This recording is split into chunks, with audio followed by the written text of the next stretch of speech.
सबसे पहले thank you very much for clicking this video. आज के इस टॉपिक में मैं जिस शेयर के बारे में डिस्कस करना जा रहा हूँ उसका नाम है मीज़ान ईटीएफ। लेकिन मीज़ान ईटीएफ को समझने से पहले आपको ईटीएफ को समझना पड़ेगा कि ये बेसिकली ईटीएफ चीज़ क्या है। ईटीएफ का कॉन्सेप्ट रिलेटिवली पाकिस्तान में नया है, लेकिन सारी दुनिया इसको ऑलरेडी जानती है, बल्कि जानती नहीं सिर्फ, बल्कि इसके ऊपर इन्वेस्टमेंट भी काफ़ी ज़्यादा की जाती है। अमेरिका के अंदर जो सबसे मशहूर इंडेक्स है जिसे S&P 500 कहा जाता है, जिसके अंदर अमेरिका की 500 ब्लू चिप कंपनीज के स्टॉक एंड शेयर्स हैं, उसके अंदर लोग जो है ना उसके ईटीएफ के अंदर इन्वेस्ट करते होते हैं। तो ईटीएफ का कॉन्सेप्ट बेसिकली बिल्कुल सिंपल वर्ड्स में ये है। वैसे आप स्टॉक मार्केट में जाते हैं, आप एक एक शेयर खुद से खरीदते हैं, स्टॉक को आप शेयर लेते हैं उसका और उसके बाद उसको बेचते हैं। अब इस प्रोसेस के अंदर काफ़ी एक्सपर्टीज़ भी लोगों को चाहिए होती है, कुछ एक्सपीरियंस चाहिए होता है। हर नया बंदा ये काम नहीं कर सकता। दूसरा, शेयर्स के लिए आपको मेंटली एक्टिव रहना पड़ता है, उसके अंदर प्रॉपरली एक्टिवली काम करना पड़ता है। लेकिन कई ऐसे लोग होते हैं जो चाहते हैं हम ऐसी इन्वेस्टमेंट करें जिसके अंदर हमें एक्टिवली काम ना करना पड़े, लेकिन हम फिर भी स्टॉक एंड शेयर के जो बेनिफिट्स हैं वो उठा सकें और हमारा जो रिस्क रेशियो है वो कम से कम हो। ईटीएफ में होता ही है, आप मुख्तलिफ कंपनीज के शेयर्स लेके इकट्ठे करके एक बास्केट में डालते हैं और वो पूरी की पूरी बास्केट को खरीदते हैं। जैसे कहा जाता है कि अगर आप एक शेयर के ऊपर इन्वेस्ट करेंगे या दो शेयर के ऊपर इन्वेस्ट करेंगे, वो सारे के सारे अगर वो शेयर गिरे दोनों के, आपके सारे के पैसे डूबेंगे। लेकिन ईटीएफ में क्या होता है, आपने मुख्तलिफ कंपनीज के शेयर लिए होते हैं, तो जब एक कंपनी गिरती है दूसरी ऊपर होती है, जिसकी वजह से आपका वो इफेक्ट बैलेंस आउट हो जाता है। तो ये फ्रैक्शन की सूरत में भी शेयर खरीदे जाते हैं कि मसलन मैं लेट्स सपोज करता हूँ कि मेरा एक एप्पल के अंदर है, एक गूगल है और एक टेस्ला है। ये तीन कंपनीज हैं जिनके एज इट सेल्फ शेयर काफ़ी महंगे हैं। ठीक है, हर एक का शेयर की काफ़ी ज़्यादा वैल्यू मैं अफोर्ड नहीं कर सकता हर एक का as a single unit share खरीदना। ईटीएफ में क्या होता है कि फ्रैक्शन के तौर पे मैं इसका शेयर ले लूँगा, एप्पल का, थोड़ा सा इसका ले लिया, थोड़ा सा गूगल का ले लिया और थोड़ा सा उसका शेयर ले लिया, जिसकी वजह से मुझे क्या फ़ायदा होगा, मेरे एट ए टाइम काफ़ी मैंने हिस्सों में अपनी इन्वेस्टमेंट को डिस्ट्रीब्यूट कर दिया होगा। तो पाकिस्तान के अंदर जो है ईटीएफ का ये कॉन्सेप्ट है कि मीज़ान वालों ने अपना ये कॉन्सेप्ट जो इंट्रोड्यूस कराया। इससे पहले भी 2 ईटीएफ चल रहे हैं लेकिन वो इतने कामयाब नहीं हो सके, लेकिन मैं सिर्फ मीज़ान की बात करूँगा क्योंकि सबसे पहले नंबर पर तो ये हलाल कंपनीज़ है।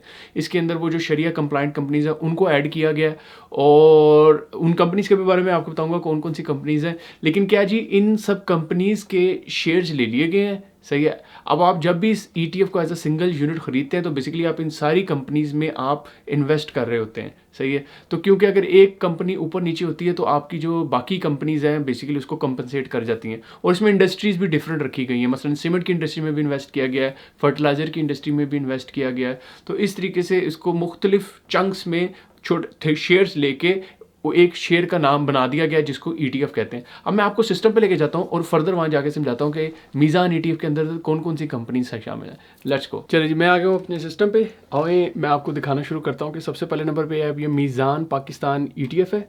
इसको आप देख सकते हैं कि इसके अंदर कितनी कंपनीज़ हैं। अगर आप देखें तो इसके अंदर इन्होंने लिखा हुआ है कि इसकी इक्विटी होल्डिंग्स 12 कंपनीज इसके अंदर शामिल हैं और उन 12 में से 10 जो टॉप 10 होल्डिंग्स हैं वो यहाँ इनके नाम लिखे हुए हैं, आप देख रहे हैं। लकी सीमेंट है, एंग्रो है, पाकिस्तान स्टेट ऑयल और Engro fertiliser, oil and gas, इस तरीके से करके ये हैं 10। और 2 जो रह जाती हैं वो है ISL इंटरनेशनल स्टील लिमिटेड मेरा ख्याल है, और ये एक है मैपल लीफ सीमेंट फैक्ट्री।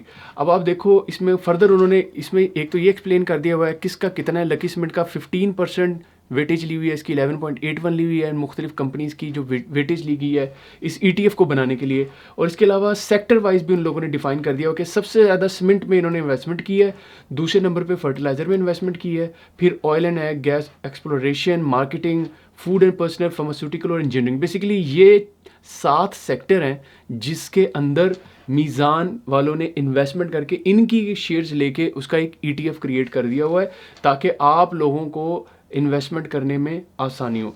इसका बीटा वैल्यू देखें 0.93 है, जिसका मतलब है मार्केट के फ्लक्चुएशन अगर होती है तो उसके ऊपर उसका थोड़ा कम इफेक्ट आएगा क्योंकि मुख्तलिफ सेक्टर्स में और अच्छी कंपनीज में शेयर्स डिवाइड कर दिए गए हैं। अब मैं आपको इसका चार्ट्स में भी जाके दिखा देता हूँ। ये KMI 30 का इंडेक्स है, क्योंकि ये मीज़ान वालों के इन्हें बनाया तो इसलिए इसमें हलाल कंपनीज और शरिया कंप्लाइंट कंपनीज हैं। और मीज़ान वाले ये भी कहते हैं कि जो कंपनी भी कल को पता चले कि वो उनको शरिया से कंप्लाइंट नहीं करी, हम उसको निकाल देंगे और दूसरी कंपनीज में ऐड कर देंगे। तो ये है जी आपके सामने KMI 30 का इंडेक्स। अगर आप देखो तो ये देखें अभी नीचे की तरफ जा रहा है। तो जब आप मीज़ान ETF को देखोगे तो आपको नजर आएगा कि ये देखें किस तरीके से आज के दिन स्पेशली 12.6 से ये शेयर जो था यहाँ से आप देख सकते हो स्टार्ट होके और यहाँ तक गया है 12.77 तक गया। बेसिकली तो ये गया है 12.85 तक गया था, लेकिन 12.77 पे इसकी क्लोजिंग हुई है। तो इससे आप आइडिया लगा सकते हैं कि अब, और इसका मैं वॉल्यूम भी आपको दिखा देता हूँ।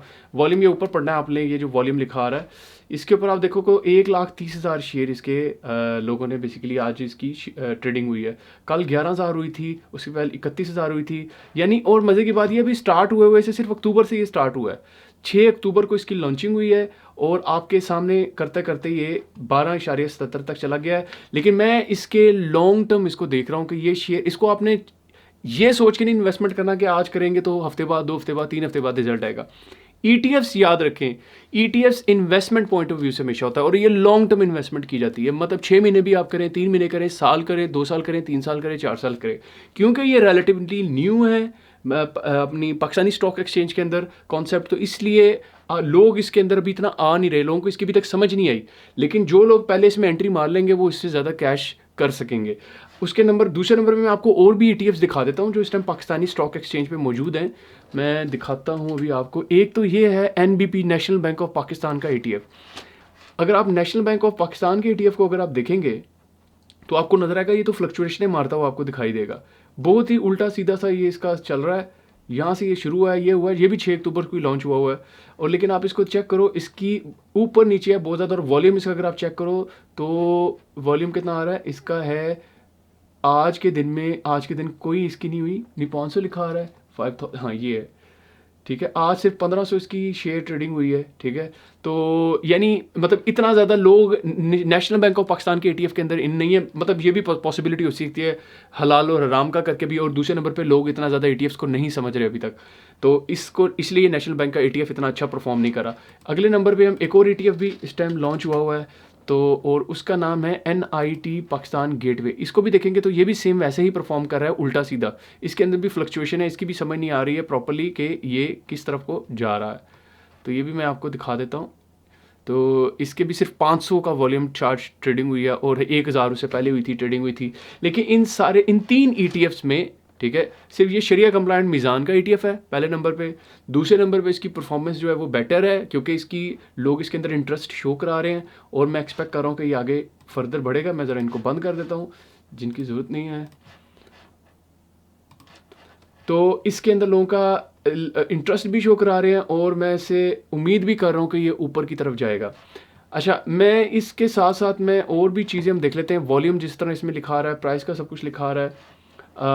स्टॉक स्क्रीनर पे जाके भी देख लेते हैं कि आप ये देखो कि ये KMI 30 का इंडेक्स है। इसमें आप देखो यूनिटी, OGDC, NG, ये सारी वो कंपनीज है। MLCF, PPL, ये वो कंपनीज है जो इन लोगों ने ली हैं। FCCL, टॉप की जो कंपनीज हैं इन लोगों ने बेसिकली ऐड की हुई हैं इस इंडेक्स के अंदर।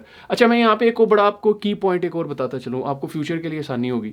वो लोग जो कि नए हैं, जिनको अभी स्टॉक्स की इतनी अंडरस्टैंडिंग नहीं है, उनको अगर वो जानना चाहते हैं कौन सी अच्छी परफॉर्मिंग कंपनीज हैं या कौन सी ऐसी बड़े स्टॉक्स हैं जो जिनके अंदर रिस्क फैक्टर थोड़ा है और ज़्यादा अच्छी परफॉर्मेंस दे सकते हैं फ्यूचर में इसको इन्वेस्टमेंट के पॉइंट ऑफ व्यू से, जो इसको लेके चलना चाह रहे हैं, तो ये बड़ी इंपॉर्टेंट चीज़ है कि जैसे KMI वालों ने इन स्टॉक्स को सिलेक्ट किया है, यानी सबसे ज़्यादा वेटेज उन्होंने लकी सीमेंट को दी है। इसका मतलब है लकी सीमेंट एक अच्छा परफॉर्मर है। आप इसके अंदर investment as a single unit भी कर सकते हैं, लेकिन याद रखिएगा रिस्क फैक्टर बहुत ज़्यादा होगा, इस चीज़ को आपने नहीं बोलना एज अ सिंगल स्टॉक अगर आप करते हैं। लेकिन मैं आपको सिर्फ दिखाना ये चाह रहा हूँ कि वो उन्होंने स्टॉक्स लिए हैं जो उनकी नज़र में अच्छे परफॉर्मर हैं। तो जिसका मतलब ये हुआ कि हम भी as a individual in individual stocks पे खुद से भी इन्वेस्ट कर सकते हैं, जिसको बिल्कुल भी आइडिया नहीं है इतने स्टॉक्स का और नया मार्केट के अंदर है, और आप फर्स्ट टाइम मेरी वीडियो देख के पाकिस्तान स्टॉक एक्सचेंज के बारे में जानना चाह रहे हैं कि कौन सी जो स्टॉक्स हैं वो अच्छे परफॉर्मर हैं, कौन से कम है। तो ये जो है सदाबहार स्टॉक्स हैं, इसको आप आंखें बंद करके इनके ऊपर इन्वेस्टमेंट भी कर सकते हैं, लेकिन अपने ऊपर, क्योंकि मैं कोई फाइनेंशियल एडवाइजर नहीं, आपने अपना एनालिसिस करने के बाद ये काम करने हैं। इसके अलावा आपको ये यहाँ से ये भी पता चलेगा कि मीज़ान बैंक की नज़र में सबसे अच्छा सेक्टर जो स्टेबल है वो सीमेंट है, इसको भी आपने ज़हन में रखना है। इनकी नज़र में दूसरा फर्टिलाइज़र है, तीसरा ऑयल एंड गैस वाला है, उसके बाद जाके एंड में इंजीनियरिंग का सेक्शन आ रहा होता है। सही है। सीमेंट क्यों है? वो इस वजह से है क्योंकि ज़ाहिर सी बात है इस टाइम पाकिस्तान में जो घरों की कंस्ट्रक्शन की ग्रोथ बड़ी स्पीड में हो रही है, इंडस्ट्री ग्रो कर रही है और कंस्ट्रक्शन सेक्टर ग्रो कर रहा है, तो अल्टीमेटली सीमेंट ग्रो करेगा। तो इसलिए सीमेंट के अंदर ये लोगों ने ट्रस्ट अपना रखा हुआ है कि सीमेंट के अंदर करें। और सीमेंट में आप देखें 3 कंपनीज इन्होंने ली हैं, लकी, डीजे के डीजी खान मेरे ख्याल ये सीमेंट है, उसके बाद एमएल मेपल लीफ सीमेंट है, ठीक है। सीमेंट की इन्होंने 3 कंपनीज ली हैं और फर्टिलाइजर की सिर्फ 2 ली और दोनों ही एंग्रो हैं, सही है। उसके बाद ये जो सेक्टर आता है ऑयल एंड ओजीडीसी है, पीपीएल है, ये ऑयल एंड गैस एक्सप्लोरेशन की कंपनीज हैं, सही है। तो इससे पता चला कि थोड़ी सी जो आम रूटीन से हटके कंपनीज होती हैं उनसे थोड़ी सी ये स्टेबल कंपनीज हैं।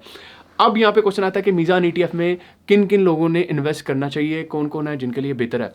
क्योंकि ये रिलेटिवली न्यू कॉन्सेप्ट है, इसको ज़हन में रखिएगा, लोग इसमें इन्वेस्ट नहीं कर रहे, ठीक है। लेकिन जैसे जैसे लोगों को पता चलता चला जाएगा कि यार ईटीएफ तो सारी दुनिया में किया जाता है, जैसे वॉरेन बुफे है, उसकी फेवरेट चीज़ S&P 500 है। वो खुद कहता है कि आप जो है, अगर जो नया इन्वेस्टर है या जो भी इन्वेस्टर, इवन खुद वो करता है, नया नहीं मतलब खुद भी इन्वेस्ट कर रहा है, इसका इतना बेनिफिट है क्योंकि आपका पैसा जो है वो मुख्तलिफ शेयर्स में डिस्ट्रीब्यूट हो जाता है। तो कभी जब भी किसी मार्केट के ऊपर शॉक आता है या एक कंपनी गिरती है, तो अगर आपके शेयर ही सिर्फ उस कंपनी में है तो आप तो रुड़ गए क्योंकि आपके सारे पैसे गए। अगर वही आपके पैसे डिस्ट्रीब्यूट हो गए हो मुख्तलिफ कंपनीज में, तो 1-2 कंपनियां गिरेंगी, बाकी कंपनियां आपको संभाल लेंगी। क्योंकि मार्केट अगर एकदम से सारी नहीं गिर रही, तो असूल ये मार्केट का होता है, कुछ कंपनियां गिर रही होती हैं और कुछ ऊपर जा रही होती हैं, जैसे एक साइन वेव बन रही होती है, इस तरीके से काम चल रहा होता है स्टॉक्स का। तो अगर आपने किसी ऐसी पे कर दिया जिसने गिर गई है और काफ़ी अरसे गिरी रही है, तो आपके पैसे रुड़ जाते हैं। तो उससे बचने के लिए ये सबसे ज़्यादा आपकी कम रिस्की होती है। लेकिन मीज़ान वालों ने लिखा हुआ है कि ये रिस्की है, उनकी नज़र में इसीलिए उन्होंने रिस्की इसलिए लिखा हुआ है। अगर आप ये देखो, रिस्क लेवल उन्होंने हाई लिखा हुआ है। इन लोगों ने रिस्क लेवल हाई इसलिए रखा हुआ है क्योंकि ये स्टॉक्स हैं, स्टॉक्स के अंदर कभी भी गारंटी नहीं होती, सही है। ये तो आपको पता होना चाहिए। और ये क्योंकि ये बेशक 8-10 कंपनियों पर डिपेंड कर रहा है, और पाकिस्तान के स्टॉक्स जो है ना थोड़े वो ज़्यादा अनस्टेबल होते हैं। कोई बड़ा वाक़या आता है, हमारे पूरा स्टॉक क्रैश कर जाता है। तो इस पॉइंट ऑफ व्यू से उन्होंने कहा हुआ है लोग पैनिक ना कर जाए, तो उनको पहले ही बता दें कि ये जो ईटीएफ है ज़रा हाईली है। लेकिन आपने इसको लॉन्ग टर्म लेके चलना है। आपने ऐसा नहीं करना कि आज से साल बाद इलेक्शन 1.5 साल बाद आएंगे, हो सकता है इमरान की हुकूमत रहे या ना रहे, तो स्टॉक गिरेंगे। तो उस टाइम पे इस ईटीएफ को बेचने के चक्कर में ना पड़ जाना, क्योंकि इसने दोबारा से ऊपर की तरफ जाना है। तो ये है अंडरस्टैंडिंग जो आपको as a investor point of view से लेनी है। तो बजाय इसके कि आप जाके कौमी बचत स्कीम के अंदर पैसे रखें, वाई नॉट आप ईटीएफ में इन्वेस्ट कर दें इसके अंदर और चुप करके बैठ जाए 5-10 सालों के लिए, और उसके बाद जाके आप देखिएगा इसके अंदर से आपको रिजल्ट निकलते हुए नज़र भी आएंगे। हाँ, ये है, अपनी इसके ऊपर नज़र रखें। जब पैसे विड्रॉ कराने, आप विड्रॉ भी किसी टाइम पे भी करा सकते हैं, बिल्कुल ऐसे ही। आपने शेयर बेचने हैं सिर्फ, और क्या आपने विड्रॉ करना है, आपने स्टॉक्स को जैसे नॉर्मल तरीके से बेचा जाता है वैसे बेचना है। तो होपफुली आपको ये मीज़ान बैंक के ईटीएफ की समझ आई होगी। तो मैं तो खुद भी इसके शेयर खरीदूंगा क्योंकि मुझे ये फ्यूचर इसका नज़र आ रहा है। आगे आपके ऊपर है, आप खुद अपनी डिसीजन अपने हिसाब से लीजिएगा और डिसाइड कीजिएगा कि आप इसमें करना चाहते हैं कि नहीं। आगे मैं बहुत ही वैल्यूएबल किस्म की इन्फॉर्मेशन आपके सामने लेके आने जा रहा हूँ, और स्टॉक से रिलेटेड जितना मेरे पास नॉलेज है या जो मैं सीख रहा हूँ वो भी आपके साथ शेयर करूँगा। इसमें मैं अपनी इन्वेस्टमेंट्स भी शेयर करूँगा, इसमें मैं अपने लॉसेस भी शेयर करूँगा। तो बिल्कुल कंप्लीटली एक न्यूट्रल किस्म का ये मेरा चैनल है।